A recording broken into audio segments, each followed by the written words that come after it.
राधे राधे सभी को। तो आज हम स्टार्ट करते हैं अपना 1.4 जो कि है are attributes of an index. ठीक है, ये हमारा चैप्टर 2 चल रहा है NISM सीरीज़ 8 का अंडरस्टैंडिंग द इंडेक्स, जिसमें कि हम ये पॉइंट्स क्लियर कर चुके हैं। 2.1 इंट्रोडक्शन टू एन इंडेक्स और 2.2 significance of the stock index. ये फर्स्ट वीडियो था चैप्टर 2 का, और सेकंड वीडियो में हमने क्लियर किया है 2.3 type of stock market indices, जिसको मैंने बहुत डिटेल में समझाया है और आपको और भी समझना है और अच्छे से समझना है। और इसी के साथ साथ जो है, अगर आपने ये वीडियोस नहीं देखे हैं तो आप इनको प्लीज़ जाकर देखिए। और इसके पहले भी चैप्टर 1 के साथ 3 वीडियोस बने हुए हैं और उसका चैप्टर 1 का 1 मॉक टेस्ट भी दिया है, जो कि मैंने वीडियो बनाई है, आप उसको देख सकते हैं और उससे सीख सकते हैं। तो अगर आपने वीडियोस नहीं देखी तो देखिए। चलिए आज हम स्टार्ट करते हैं एट्रीब्यूट्स ऑफ एन इंडेक्स। तो एट्रीब्यूट ऑफ इंडेक्स में क्या है कि यहाँ पर देख लीजिए, सबसे पहले a good market index should have following attributes. तो ये कुछ शर्तें हैं, ठीक है।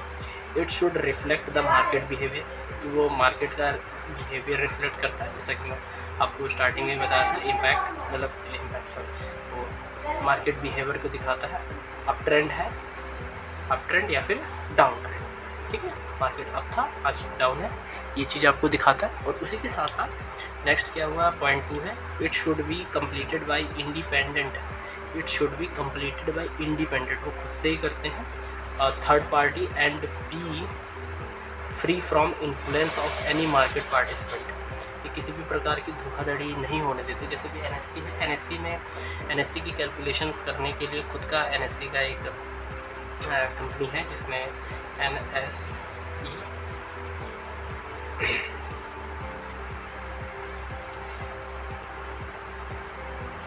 NSE इंडेक्स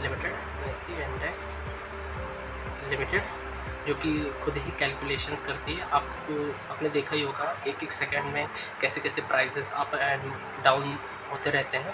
तो एक भी पैसे का कैलकुलेशन जो है गड़बड़ नहीं होना चाहिए, इसलिए खुद से ही करते हैं। और NSE ने खुद ही एक सेटअप की है कंपनी इसके लिए, NSE इंडेक्स लिमिटेड, ठीक है। अब हम थर्ड पॉइंट देखते हैं, it should be professionally maintained. ये जो है प्रोफेशनली मेंटेन्ड होते हैं, और ये इंडेक्स में जो है कौन कौन से स्टॉक्स आ सकते हैं या फिर कैसे आते हैं, तो उसके बारे में हम बात करते हैं। मेनली जो है ये 3 प्रकार से इम्पैक्ट्स पड़ते हैं इसमें। तो इम्पैक्ट की अगर हम बात करते हैं तो ये देखिए यहाँ पे इम्पैक्ट कॉस्ट, ठीक है। इसमें मेनली जो है 3 प्रकार से होता है। फर्स्ट है हमारा मतलब कि इंडेक्स में शामिल होने के लिए, स्टॉक्स को शामिल होने के लिए क्या क्या शर्त है। तो फर्स्ट पहली शर्त है इम्पैक्ट कॉस्ट। सेकेंड है हमारी फ्री फ्लोट मार्केट MCAP, ठीक है, कैपिटलाइजेशन। और थर्ड है फ्यूचर लिस्टेड। तो अगर किसी भी स्टॉक को अगर इसमें आना है, समझ रहे हो, मतलब कि इंडेक्स में अगर शामिल होना, तो उसके लिए क्या क्या शर्तें हैं। तो फर्स्ट ऑफ ऑल यहाँ पर जो है इम्पैक्ट कॉस्ट बहुत ज़्यादा मायने रखती है। और इम्पैक्ट कॉस्ट को अगर हम समझने की बात करें तो हमें एक बार इसमें देख लेते बुक में।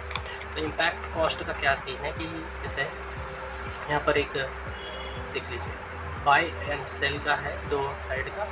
और यहाँ पे देख लीजिए कि सेलिंग क्या है, सेलिंग का क्या सीन चल रहा है कि 2000 क्वांटिटी है, 2000 क्वांटिटी बहुत बड़ी क्वांटिटी है, ज़्यादा छोटी नहीं है, ठीक है। हाई लिक्विडिटी के लिए अब देखिए यहाँ पे 1000 क्वांटिटी सेलिंग बाई के लिए है 4 रुपये में, ठीक है। और यहीं पे 2000 क्वांटिटी जो है सेल हो रही है 4.50 पैसे में। समझ रहे हैं बात को। तो ये कुछ ज़्यादा बड़ा डिफरेंस भी नहीं है, इस वजह से इम्पैक्ट इसका कम है। हाँ, मतलब इम्पैक्ट कॉस्ट का इम्पैक्ट नहीं हो रहा है। तो इसी प्रकार से कोई भी अगर पर्सन ख़रीदने जाता है या फिर बेचने जाता है, सपोज दैट ये बेचने जा रहा है, समझिए एक पर्सन है, अभी जैसे कि ये 2000 रुपये बेचने जा रहा है, इसको हम मान लेते हैं ए, ठीक है। ये अगर बेचने जाएगा तो इसको ख़रीदने के लिए कौन कौन आएंगे, ये ख़रीदेगा और ये ख़रीदेगा। या फिर ये मान लेते हैं हम कोई पर्सन आया ख़रीदने के लिए, ठीक है। अभी यहाँ पे समझते हैं कोई पर्सन है ए जिसको 2000 क्वांटिटी चाहिए और वो कैसे ले लेगा, वो इसमें पहले इसमें लेगा फिर इसमें लेगा। तो देखिए कैसे उसको मिलेगी, 1000 क्वांटिटी मिलेगी उसको 4 रुपये में और 1000 क्वांटिटी उसको मिलेगी 3 रुपये 90 पैसे में। तो इसमें उसको एवरेज कितना पड़ गया, बाई का एवरेज सेलिंग का एवरेज ऑफ सेलिंग उसका पड़ गया समथिंग 3 रुपये 95 पैसा, समझ रहे हैं आपका, उसका ये एवरेज हो गया। तो इसमें देखिए इम्पैक्ट कुछ ज़्यादा इम्पैक्ट नहीं है, तो इसी वजह से जितना कम इम्पैक्ट होगा कॉस्ट में तो उसी को जो है हम हाई लिक्विडिटी होनी चाहिए उसमें, वही स्टॉक से जाएगा। सेकेंडली फ्री फ्लोट मैंने आपको बताया जिसमें रिटेलर्स ज़्यादा होते हैं, ठीक है। और थर्डली क्या है, फ्यूचर लिस्टेड, और वो स्टॉक जो है फ्यूचर में भी लिस्टेड होना चाहिए, तभी वो इंडेक्स के लिए कैपेबल है और वो तभी इंडेक्स में शामिल हो सकता है। ओके, तो अब हम बात करते हैं अपना नेक्स्ट पॉइंट जो है इंडेक्स मैनेजमेंट। तो इंडेक्स मैनेजमेंट की अगर बात करें तो इसमें दो हैं, क्या देख लेते हैं थोड़ा थ्योरी इसकी। Index construction, maintenance and revision process is generally done by specialised agency, ये आप पढ़ लीजिएगा, ठीक है। अभी यहाँ पे देखते हैं इंडेक्स कंस्ट्रक्शन। तो इंडेक्स कंस्ट्रक्शन कैसे होता है वो तो मैं आपको बता चुका हूँ, और बट यहाँ पे क्या लिखा, a good index is a trade off between diversification. तो उसकी क्वालिटी यह है कि वो डाइवर्सिफिकेशन एंड लिक्विडिटी, तो यहाँ पे ये दो चीज़ें आपको याद रखनी है डाइवर्सिफिकेशन में, ये डाइवर्सिफिकेशन एंड लिक्विडिटी पर होता है ये गुड इंडेक्स। तो देखते हैं, जैसे कि अभी आप बात करते हैं हम अपना निफ्टी 50, तो निफ्टी 50 में जो है मोस्टली जो है ऐसा है कि HDFC, FC, बजाज ऑटो, ठीक है, Airtel Bharti, Reliance industries, okay, और इंडस्ट्रीज़ एक और कोई ले लेते हैं, ऑटो हो गया, बाज फिनेंस,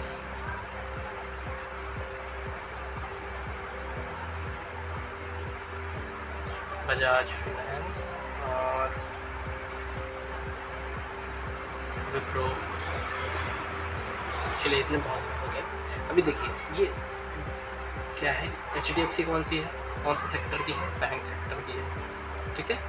ये ऑटो सेक्टर का हो गया, ये टेलीकॉम सेक्टर, ये ऑयल है एंड ये फिनेंस है जो कि NBFCs है, NBFC,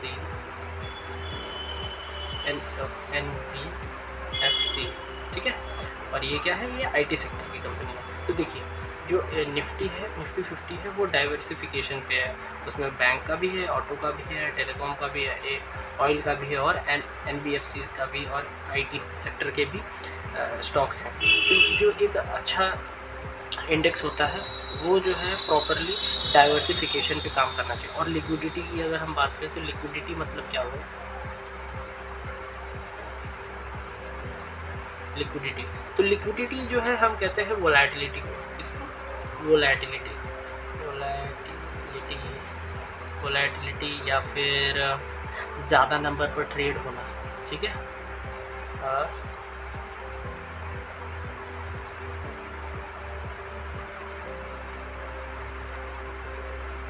ट्रेड होना, या फिर आप ऐसे भी हाँ मतलब यही चीज़ होती है, ज़्यादा नंबर पर ट्रेडिंग होना, ठीक है, वोलेटिलिटी, इसी को हम लिक्विडिटी कहते हैं। तो लिक्विडिटी का सिंपल सा मीनिंग यही हो गया कि जैसे कि हम अगर कोई चीज़ खरीदने जा रहे हैं, सपोज दैट वो जैसे हम कोई स्टॉक खरीदने जा रहे हैं, HDFC ले लिया, HDFC, अगर हम उसके 10,000 शेयर्स के ऑर्डर लगाते हैं तो ये जो 10,000 के शेयर्स हैं वो हमें मिलने चाहिए, नहीं मिले मतलब कि ऐसा ना हो, ऐसा बिल्कुल नहीं होना चाहिए कि हम सुबह से लेकर शाम तक बैठे हों और वो ऑर्डर ही एग्जीक्यूट ना हो। अगर नहीं होता है तो वहाँ पे लिक्विडिटी कम है और ये बहुत जल्दी हो जाता है, तुरंत ही हो जाता है, तो हाई लिक्विडिटी है, समझ रहे हैं बात को, तो इसको हम लिक्विडिटी बोलते हैं, ओके। तो तो आप इसको याद रखिए लिक्विडिटी का मतलब। और ये होता है एक अच्छे स्टॉक्स की पहचान यही है कि उसमें लिक्विडिटी होती है। अब हम नेक्स्ट बात करते हैं अपना index maintenance and index revision. तो index maintenance and index revision में क्या लिखा है, maintenance and revision of the index is done with the help of various mathematical formula. तो इसमें क्या लिखा है, मेंटेनेंस और revision of the indices is done with the help of various mathematical formula। तो इंडेक्स का रिवीजन हम देखते हैं कैसे कि जैसे अभी हमने बोला कि अभी हम थोड़ी देर पहले पढ़ा रिवीजन कैसे करते हैं, इसका मेंटेनेंस भी होना चाहिए। हाँ, मेंटेनेंस और रिवीजन कैसे होगा, तो इसके लिए हम ये देखते हैं कि भाई जो स्टॉक हमने लिया है वो प्रॉपर इम्पैक्ट ऑफ कॉस्ट पड़ रहा है कि नहीं पड़ रहा है। अगर नहीं पड़ रहा है तो प्रॉब्लम है, ठीक है। फ्री फ्लोट है कि नहीं है, फ्री फ्लोट में तो प्रॉब्लम नहीं होगी, कहीं ज़्यादा इन्वेस्टर्स ने तो नहीं खरीद लिया है। हाँ, फ्यूचर तो ये तो अलग, ये तो लिस्टेड ही रहेगा तभी यहाँ पर आएगा, नहीं तो आएगा ही नहीं, ठीक है। तो ये जो दो चीज़ें हैं ये बराबर काम कर रही हैं या नहीं कर रही हैं मैथमेटिकल फार्मूला में जो है, जैसे कि प्रॉपर प्राइस फ्लक्चुएट हो रहा है या फिर नहीं हो रहा, ऊपर नीचे हो रहा है या फ्लक्चुएशन हो रही है या नहीं हो रही प्रॉपर। तो ये सारी चीज़ें जो है ध्यान में रखते हैं हम इसके लिए, तब जाकर जो है ये रिवीजन होता रहता है इसका प्रॉपर टाइम टू टाइम जिसमें मेंटेनेंस होता है, ठीक है। अब हम नेक्स्ट पॉइंट अपना देख लेते हैं 2.6 मेजर इंडिसेस ऑफ इंडिया, ठीक है। मेजर इंडिसेस ऑफ इंडिया देखिए, these are some of the popular equity indices in India. First क्या है, BSE Sensex, BSE Sensex, next 50, next BSE 100, BSE 200, BSE 500, Nifty 50, Nifty next 50, Nifty 100, Nifty 200, Nifty 500 ऐसे 40। Okay, ये सारी चीज़ें जो हैं ये मोस्टली मेजर इंडिसेस हैं इंडिया के, और इसी में बहुत सारे होते हैं, जैसे ये तो हो गया प्रॉपर। अब यहाँ पे सेक्टोरल भी होते हैं, सेक्टोरल इंडिसेस, सेक्टोरल इंडिसेस जिसकी हम बात करें तो जिसमें हमारे आते हैं bank Nifty, Nifty IT, Nifty auto,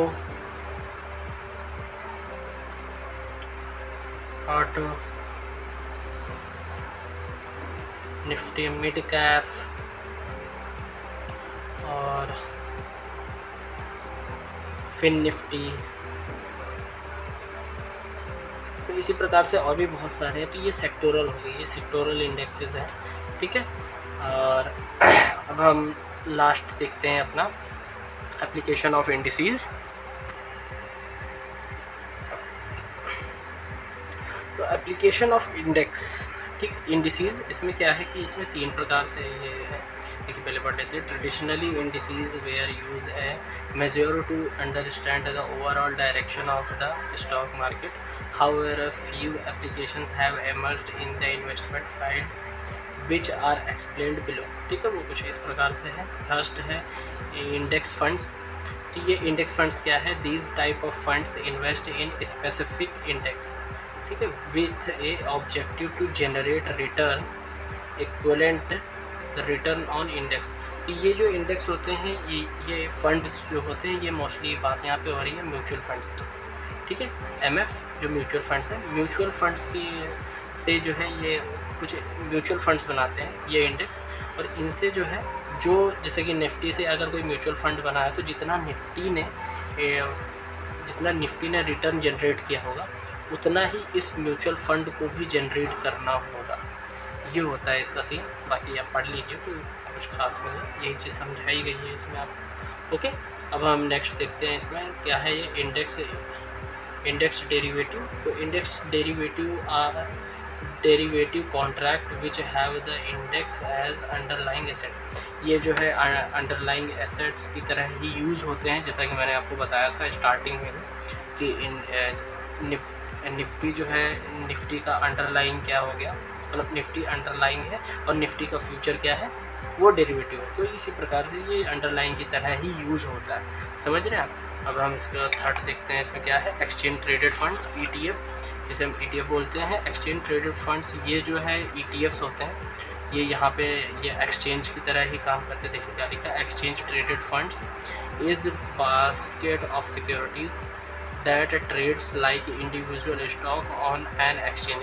तो इसमें क्या होता है, जैसे निफ्टी ETFs बनते हैं, क्या ETF कैसे बनेंगे, जैसे कि निफ्टी है, निफ्टी में निफ्टी की टॉप 50 कंपनी है, 50 कंपनीज़ की वेटेज के अकॉर्डिंग, जैसे कोई ETF मैनेजर होता है, वो ETF मैनेजर क्या करता है यहाँ पर, ये प्रॉपर जो है 50 कंपनीज़ जो हैं पर कंपनी उसके वेटेज के हिसाब से हर एक कंपनी में अलग अलग टाइप से उसमें फंड्स डालता है और इस प्रकार से एक ETF जनरेट करता है, ताकि वो भी सेम काम ही करे, सेम यही निफ्टी फंड्स की तरह, मतलब इंडेक्स फंड की तरह रिटर्न वो भी जनरेट करके देता है। ओके, बस मोस्टली ये जो है ये एक्सचेंज पर काम करता है। ओके, चलिए तो फिर चैप्टर 2 देखने के लिए आप सभी का धन्यवाद, और इसी तरह हमारे साथ बने रहें। नेक्स्ट वीडियो जो हमारा बनेगा वो होगा चैप्टर 2 का मॉक टेस्ट, और इसी के साथ राधे राधे सभी को।